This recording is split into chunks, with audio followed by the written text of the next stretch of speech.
Everyone, good morning. कैसे हैं आप लोग? आई होप आप लोग बहुत अच्छे होंगे। ये ब्लॉग संडे मॉर्निंग का है और कल है मेरे हस्बैंड का बर्थडे।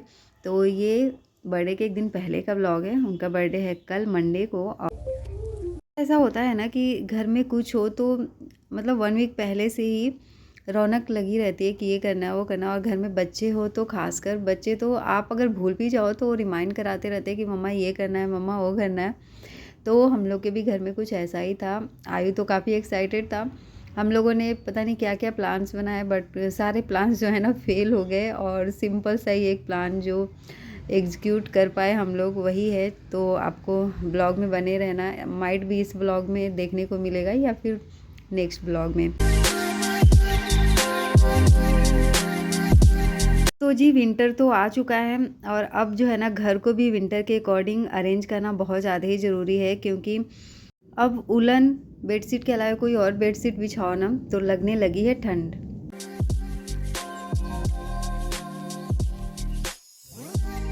अभी मेरे बेटे की भी तबीयत सही नहीं है, उसे सर्दी हो रखा है।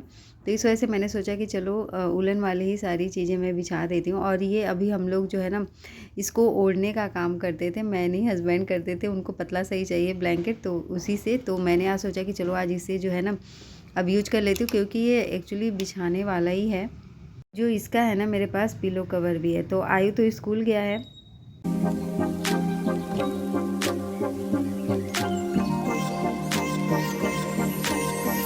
हस्बैंड भी जो हैं ऑफिस चले गए हैं। तो ये वाला मैंने तो अब मोटा वाला ब्लैंकेट भी निकाल लिया है, क्योंकि कब ठंड लगने लग जाए पता नहीं। और ठीक है, गर्मी लगेगा तो साइड में रख लेंगे, अगर नहीं लगेगा तो इसे ओढ़ लेंगे। तो इस वजह से ना मैंने ये वाले ब्लैंकेट भी निकाल दिया, क्योंकि उलन वाली चीज़ें मैं निकाल रही थी, बहुत सारी हैं मेरे पास। क्योंकि ठंड में क्या होता है ना, मैं मोस्टली जगह उलन वाली ही चीज़ें रखती हूँ, सो दैट कहीं भी बैठो तो प्रॉब्लम ना हो।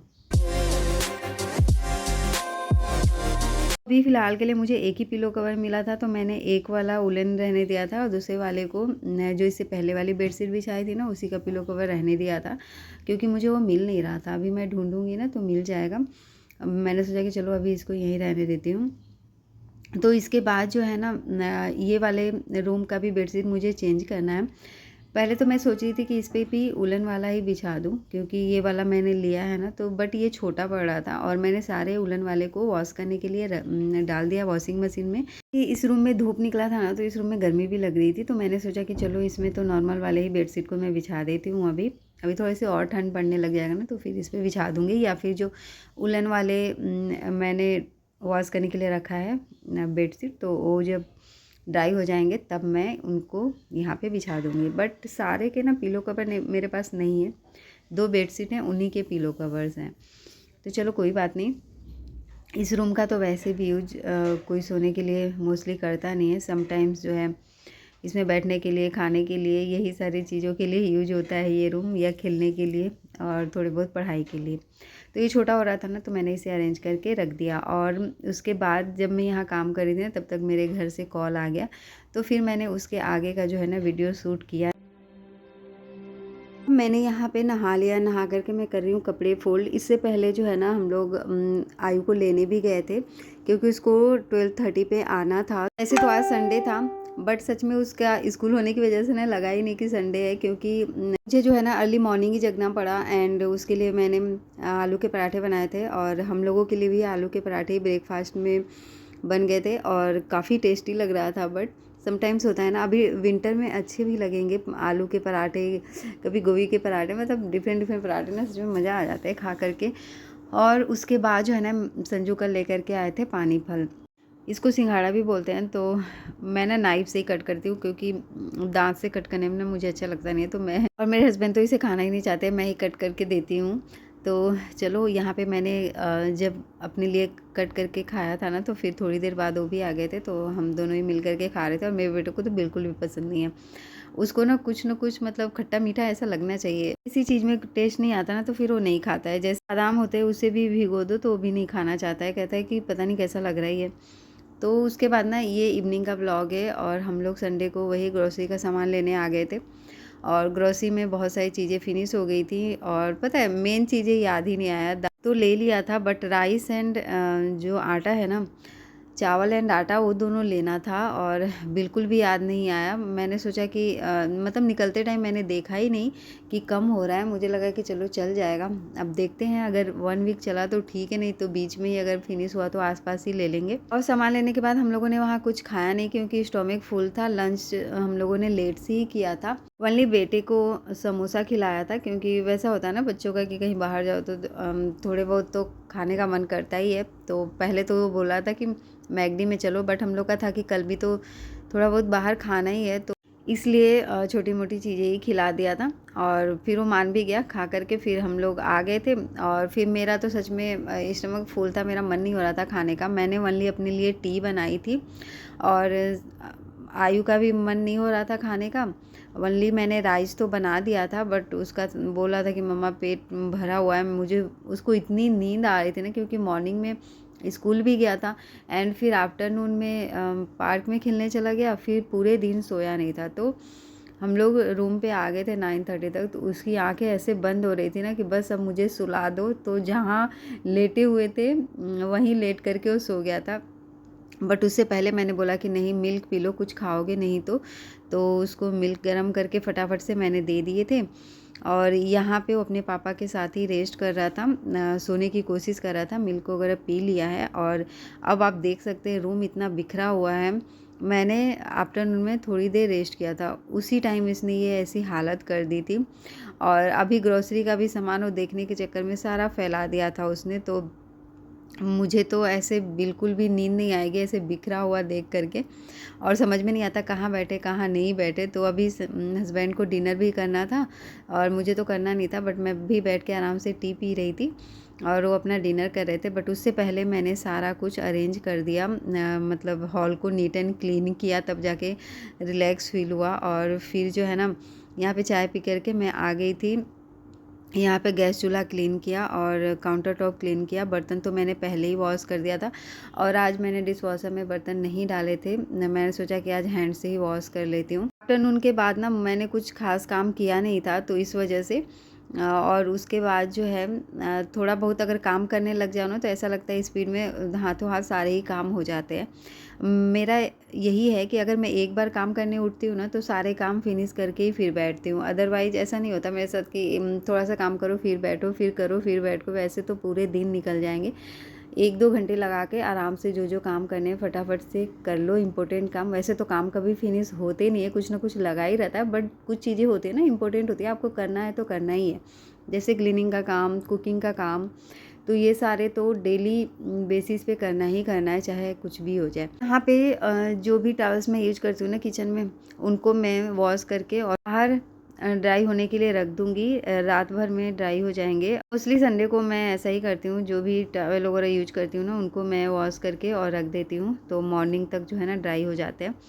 और अभी खैर विंटर है ना तो थोड़ा टाइम लगता है, बट जैसे ही उस पर धूप आता है ना तो फिर वो ड्राई हो जाता है। उसके बाद एक बार तो मैंने बर्तन वॉश कर ही लिए थे। उसके बाद जो हस्बैंड है ना उन्होंने डिनर किया, तो उसके बाद के थोड़ा बहुत बर्तन है तो इसको भी मैं वॉश करके रख दूँगी।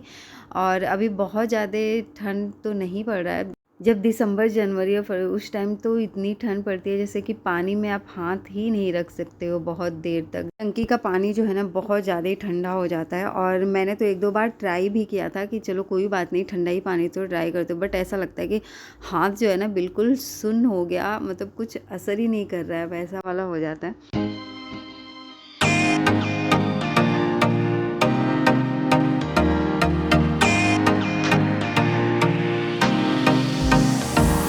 और कल मंडे है तो हेयर वॉश करना ही है, तो उससे पहले ना मैं अपने हेयर में कर रही हूँ ऑयलिंग। आज मेरा बहुत मन हो रहा था कि पूरी रात ओवरनाइट जो है ना मैं अपने हेयर में ऑयलिंग करके सोऊं, क्योंकि मेरे सिर में भी थोड़ा सा जो है ना दर्द हो रहा था। आजकल ठंड है ना तो मैंने स्वेटर पहनना भी स्टार्ट कर दिया। नहीं पहन रही थी ना तो मेरे सिर में लग रहा था कि हल्का हल्का सा दर्द हो रहा है। और जब से मैंने ये उलन कपड़े पहनना स्टार्ट किया है तब से जो है ना ठंड थोड़ी कम लग रही है और सिर में दर्द भी कम हो रहा है। तो इस वजह से आज थोड़ा सा था, इसलिए मैंने उलन कपड़े जो है ना निकाल करके पहनना स्टार्ट कर दिया है। और यहाँ पे मैं अपने बालों में अच्छी तरीके से ऑयलिंग करके फिर जो है सो जाऊँगी। और बेटा जो है सो चुका है, हस्बैंड अभी जगे हुए हैं, मोबाइल देख रहे हैं। और इसके बाद मैं अपना सारा काम फिनिश करके फिर चलते हैं। मंडे मॉर्निंग है। आज वो दिन आ गया जिसका वेट था काफ़ी दिनों से। तो आज हस्बैंड का बर्थडे है। नाइट में तो हम लोग सो गए थे, 12 बजे वाला कोई भी सीन नहीं था। पहले हम लोग 12 बजे सेलिब्रेट करते थे, बट अब क्या होता है ना कि आयु पहले ही सो गया था और हस्बैंड को भी नींद आ जाती है। हम लोगों का स्लीपिंग पैटर्न जो है ना चेंज हो गया है। 12 o'clock से पहले ही नींद आ जाती है, तो आजकल हम लोग 12 बजे नहीं जग पाते हैं, तो इस वजह से। और फिर मॉर्निंग में जगने के बाद हस्बैंड ने ही चाय बनाया था, मैंने नहा करके पूजा कर लिया। उसके बाद जो है मैं बना रही हूँ यहाँ पे ब्रेकफास्ट। और आयु कल लेकर के आया था ना ये कोरियन नूडल्स, तो मुझे बोला था मम्मा यही बना दो, तो मैंने बोला चलो ठीक है। और सच बताऊँ तो इसका टेस्ट ना अच्छा भी लग रहा था, काफ़ी ठीक था ये जो नॉर्मल मैगी होता है ना उससे। और यहाँ पे 2 पैकेट्स में चीज़ें थी ना, वो भी मैंने मिक्स कर दिया। तो ये नॉर्मल जैसे मैगी बनाते हैं वैसा ही था ये, बट इसे मैंने जैसे थोड़ी ज़्यादा देर तक कुक किया था। और आयु को सर्दी भी है ना, तो सूपी मैगी बनाया था, तो काफ़ी टेस्टी लगा। उसने मैगी का सूप भी पिया और हम लोगों ने भी थोड़ा बहुत टेस्ट किया, तो अच्छा लगा था। उसके बाद संजू ने बोला था कि जो है पोहा भी बना दो, तो मैं साइड में यहाँ पे पोहा भी बना रही हूँ उनके लिए। तो पोहा थोड़ा तीखा ही बनाया था क्योंकि आयु तो खाता नहीं, आयु तो मैगी ही खा लेता है, इस वजह से। और मैं बताऊं छुट्टी के दिन में भी ना हस्बैंड लोग को जो है आराम नहीं मिलता है। उनको ऐसा लगता है कि कोई ऐसा इम्पोर्टेंट काम हो जो मैं करूं। तो बेटे का आधार कार्ड में कुछ चेंजेज कराने थे, तो उसी काम को करने के लिए हम लोग मतलब बाहर जो निकले हैं ना 12 o'clock से 11:30, अब लगा लो 11:30 पे हम लोग निकले थे। उसी टाइम से निकले हम लोग 9 o'clock आए थे, 9 या 9:30 तक रूम पे आए थे। मतलब पूरे दिन कहीं घूमने प्रॉपर ऐसे जगह नहीं गए, बट कुछ करते ही रह गए थे। तो फिर यहाँ पे प्रॉपर ब्रेकफास्ट कर लिया था हम लोगों ने कि बाहर जो है ना बहुत ज़्यादा भूख ना लगे, इस वजह से। तो यहाँ पे मैंने मूंगफली पहले जो है फ्राई करके और निकाल दिया था। उसके बाद फिर सरसों का तेल डाला, उसमें जो कड़ी पत्ता है वो डाला मैंने, और प्याज और मिर्च। उसके बाद जो है मैंने पोहा भिगो करके रख दिया था, तो पोहा भी काफ़ी टेस्टी बना हुआ था। पहले तो मैं सोच रही थी पोहा के साथ जो इसके साथ भी आता है ना वो पोहा का मसाला, वो मैं डालूं, बट फिर हस्बैंड ने बोला कि रहने दो, कोई बात नहीं, वो काफ़ी सॉल्टी सॉल्टी सा हो जाता है जी। यहाँ पे मैगी हो गया है रेडी, और मैं भी काफ़ी एक्साइटेड थी क्योंकि न्यू न्यू था ना, तो मैंने भी सोचा कि चलो देखते हैं टेस्ट कैसा है। और आयु तो बार बार आकर के देख रहा था कि मम्मी कब बनेगा करके। तो अब चलते हैं उसको देते हैं खाने के लिए, पूछते हैं कैसा लग रहा है। यहाँ पे संजू नहाने जा रहे थे, मैगी रेडी होते देख करके फिर आ गए थे कि मैं भी टेस्ट करता हूँ। मैंने बोला यहाँ पे नहीं, चलो मैं टेबल पे रखती हूँ, वहीं खा लेना। तो थोड़ा सा उन्होंने भी खाया, बोला कि टेस्टी लग रहा है। और फिर जो है ना ये खा करके फिर हम लोग जो है निकल गए थे। सही से बताओ गाइस, ये कोरियन नूडल्स ये देखो, और ये मैगी जैसा है, एकदम ऊंचा ऊंचा है मेरा तिरंगा। तो इस ब्लॉग का मैं करूँगी यहीं पे एंड। और बर्थडे वाले दिन हम लोग पूरे दिन कहाँ घूमते रह गए, ये आपको नेक्स्ट ब्लॉग में देखने को मिलेगा। तब तक के लिए टेक केयर, बाय बाय।